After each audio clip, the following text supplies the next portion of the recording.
Good evening, and thank you from the bottom of my heart for joining me tonight. Has it ever occurred to you that the opening of a new business is like New Year's Eve, and it's January? It's an exciting time, and we're all worried and concerned and looking forward to what the future will bring. Today we are opening a world of pink, and I am looking forward to the opportunities that it brings to me in the future. This is so important for in Long Island. In the wake of over 232,000 new cases of invasive breast cancer diagnosed last year, and with breast augmentation being the most common form of elective surgery performed in the United States, a world of pink will provide women facing breast reconstruction or removal beauty, balance, and confidence. When I decided to write this business plan for Suffolk Plastic Surgeons, I realized asymmetry is a situation that is part of being a woman. There is no such thing as perfect symmetry in nature. And it's something that we cannot change, not even with the best surgeries done by the best surgeons. And believe me, Dr. Kenneth Nisi, Dr. Hilton Adler, and Dr. Stephen Cuccaro are truly world-class surgeons. And more importantly, they're genuine individuals. When I was graciously given the opportunity to intern at Suffolk Plastic Surgeons, I realized there are two things that we can change: how women feel about themselves and their confidence. This was obvious to me while working with the staff, nurses, and administration at Suffolk Plastic Surgeons. They are by far the most outstanding group I've had the pleasure of working with, observing, and learning from. And I mean that, girls. The world of breast cancer operates 365 days a year, 24 hours a day. It has no vacation, and it's a world that never sleeps. A world of pink is a dream come true, literally. So tonight, I toast to all of you, and together our future success. May we soon be celebrating the success story of a century and a change in breast aftercare on Long Island. Thank you.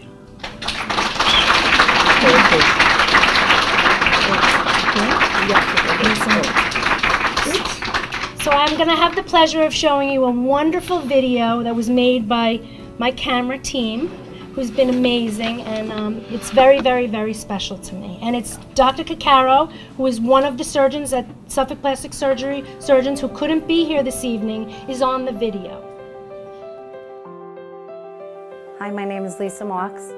I'm a 10-year breast cancer survivor, and I'm here to tell you my journey. My journey began 10 years ago. When I was 32 years old, I was diagnosed with stage 2 breast cancer. I was married for 6 months and thought I was going to die. I was very scared and had a great support system, but didn't know where I was going to be. For 10 years, I was not able to wear white or light colored shirts. Thanks to Christine and her product, I'm able to be balanced and even and look like I have matching breasts.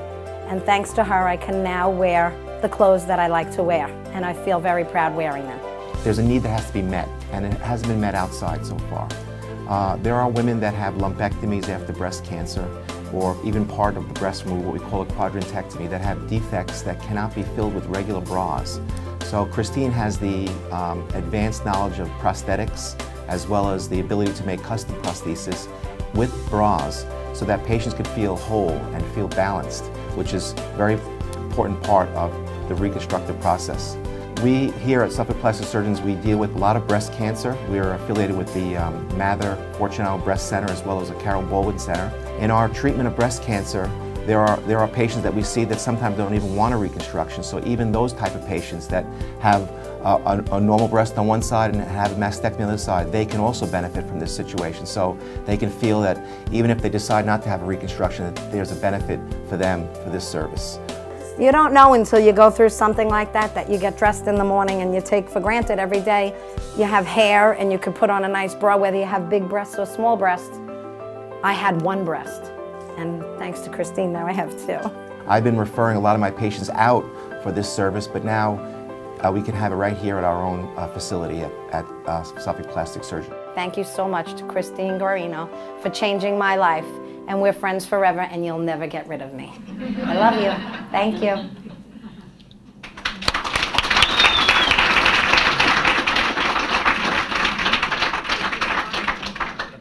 So on behalf of the entire staff at Suffolk Plastic Surgeons, I would like to congratulate Christine on the launch of A World of Pink. We are extremely excited about this unique partnership in which Christine will provide a much-needed service at our East Setauket office for women diagnosed with breast cancer on Long Island. Despite being cured, many women are left with breast irregularities and asymmetries, which are often visible even in their clothing, as you've seen. So, just a constant reminder of all that they've been through. So with the help of Christine, many of these women will be fitted with custom prostheses, correcting these asymmetries and restoring their self-confidence. Christine has already helped one of my patients. I recently performed a breast reconstruction on someone who had a single mastectomy and is undergoing tissue expansion, and she was just very, very self-conscious of the asymmetry that she had.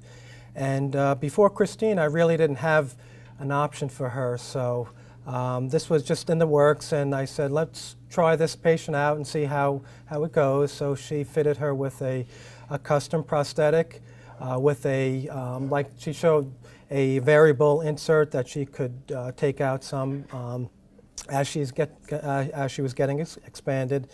And she was ecstatic and extremely happy, brought back all her self-confidence, and she's very, very pleased, and I'm sure there's going to be a lot more of these good stories to come in the near future. So, so thank you, and thank you everyone. That's all.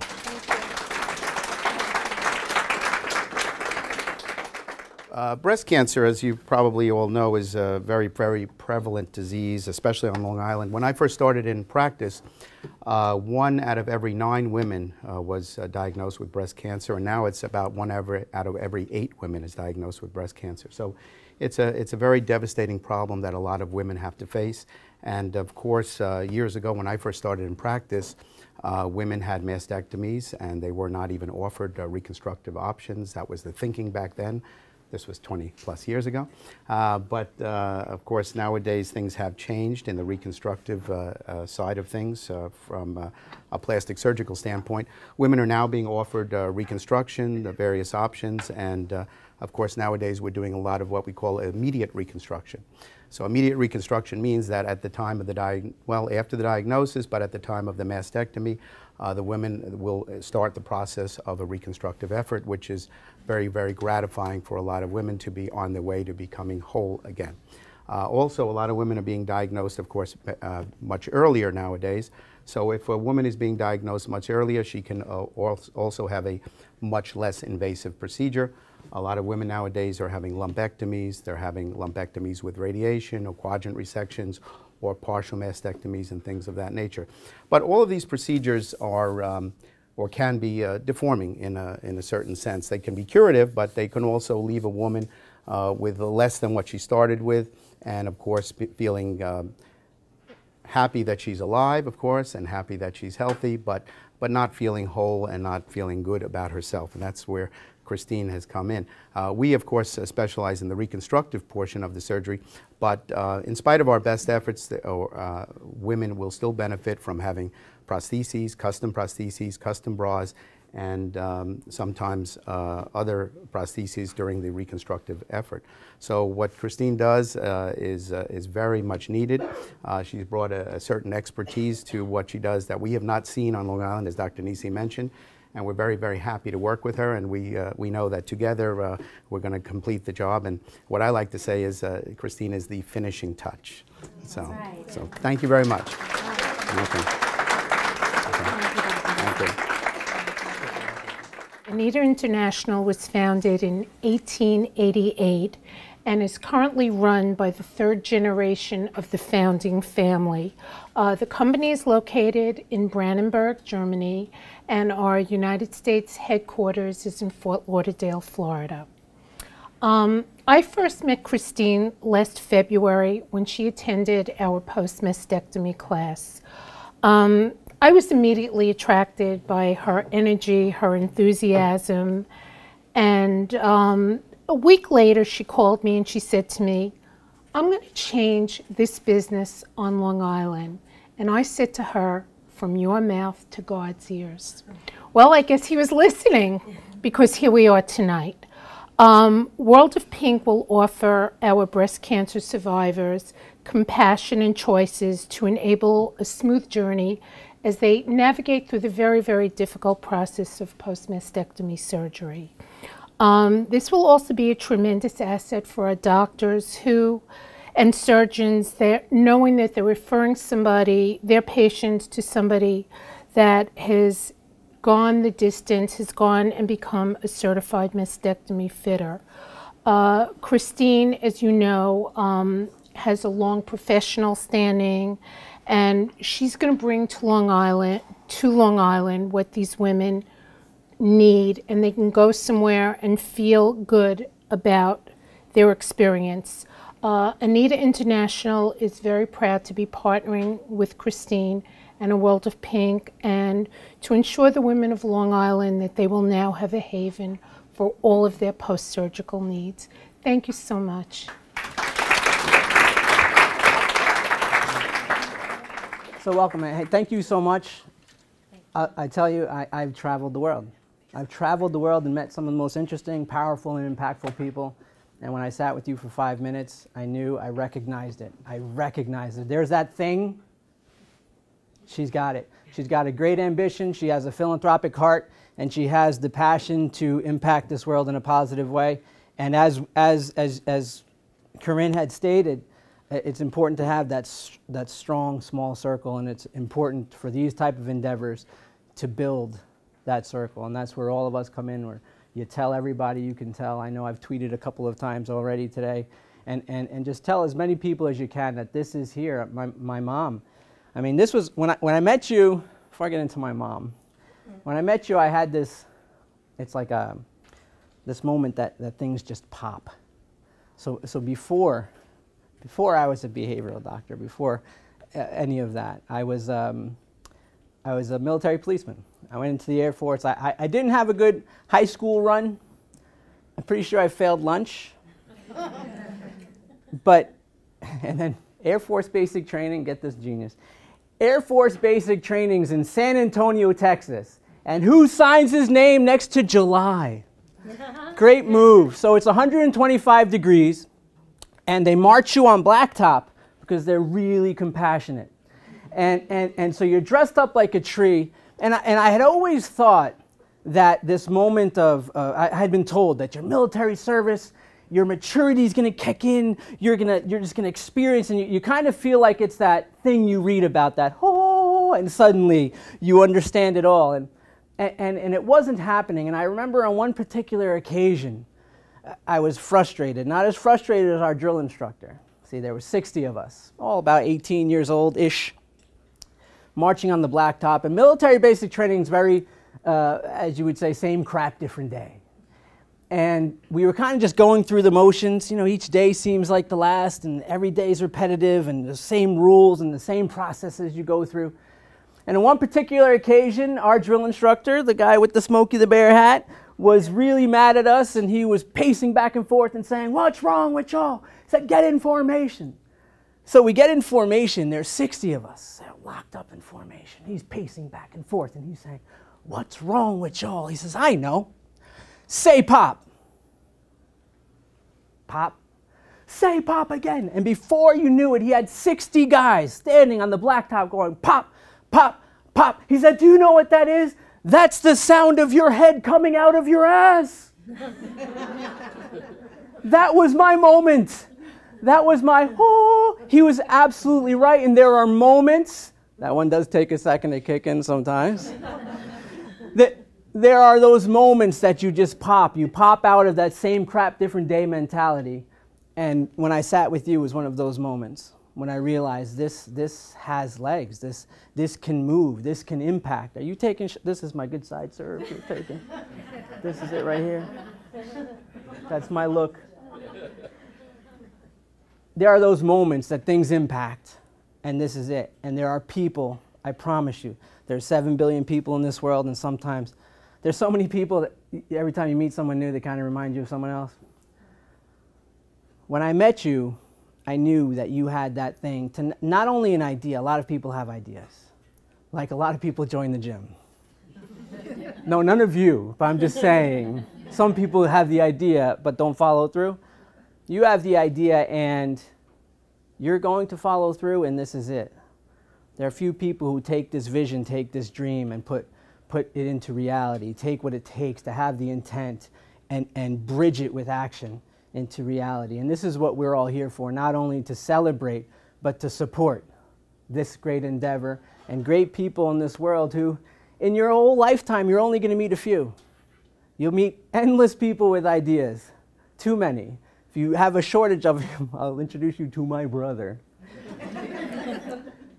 But there are some people that are going to get it done, and we're all here for that opportunity to impact. So my mom, a beautiful, amazing, also philanthropic woman. Cancer. Cancer doesn't care.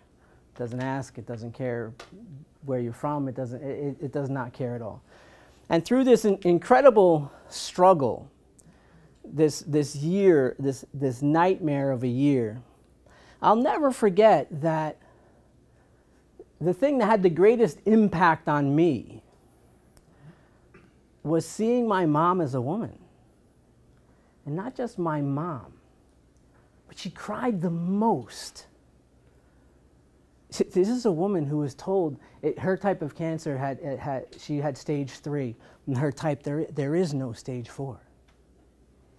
She wasn't told any good news at all. Here's a woman that at 56 years old was told, "You're dying. What we're going to try and do is slow it down." And do you know that she cried the most when she started losing her hair? And I saw her, that's my mom. I saw her as a woman and her identity, something I'd seen with my clients, my patients so many times, but to see it in your mom, here is a woman who was having something taken from her, an identity, as her body started to change, and to make her not what she had been her whole life. And to see that there are people out there, someone like you, who has this idea to not just want to make a difference, but to take steps to make a difference. You're all sitting here, and none of you really saw what she did to get you all to sit here. How much work, effort, time, expense, conversation, what the depth that she went to get you all to sit here so that she could impact people's lives who are in a really bad situation for whatever reason. Are you on your way down? You're on your way up? It doesn't matter. You need someone who's going to help and understand the scope, the dimensional impact that this horrific enemy has. And so we should support, we should celebrate people like you, people like Christine, and get behind this endeavor. And use this opportunity today, anytime you're speaking about this, use this opportunity today to seize the chance that you have. Seize the chance that you have to impact. We can't all do that stuff. I remember, take it back to the military with a guy, you want to learn some tidbits of advice, you hang out with military sergeants who had served. I had some when I was in, who had served in the tail end of even Vietnam, and they had some tidbits of information, and one of them was, Maraboli, he smoked like 20 cigarettes a day, Maraboli, we can't all be heroes. Someone's got to sit in the curb and clap while we walk by. So while we all can't endeavor in this, to the degree that you are doing it, to the degree that I feel that you've been called to do this. We just had MLK Day, and he used the term dangerous unselfishness. You've been called to do this, and while we all can't be there, but we can sit on the curb and clap and tell other people about this great endeavor and let other people know that there is hope that you will not be defined by an illness. You will not be defined by anything other than what you define yourself. You won't be defined by society. You could finally accept yourself, and what happens when you accept yourself? You are freed from the burden of needing others to accept you. You can stand up straight, stand up tall, wear something badass when you go out and feel proud and express yourself in an unapologetic manner. And that's what you're presenting them, and that's why I'm honored to be here with you and celebrating you. And thank you so much. Bringing her back on to speak one more time with all of you, but I really, really, really not only challenge you, but beg you to reach out to those. Tell people you were here. Tell them what this is about. Let us bear witness to this. Let her effort not go unnoticed. Let's notice it. Let's be the witness to this incredible endeavor. And again, thank you, Christine. That was really great. Thank you. So, as we come to the conclusion of our evening, it's going to be hard to follow that up, especially since he made me sound so good. But it's true. Everyone here has everything to do with what I'm doing, and I really appreciate everyone in this room and everybody being here. And it's no secret that A World of Pink wouldn't be here today if it weren't for all the many people who've supported me and believed in me along the way. And there have been so many. To try to list all of those people who deserve my eternal gratitude would take a lifetime, but I want to send a special thank you to my loving husband, Vincent, who supports me in everything that I do.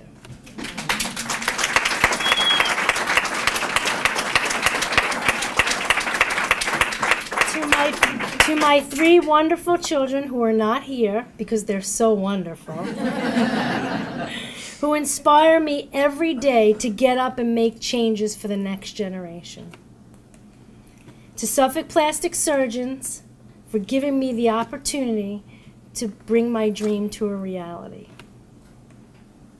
And to all those who have worked so hard and contributed their time and their resources in helping me to get A World of Pink off the ground.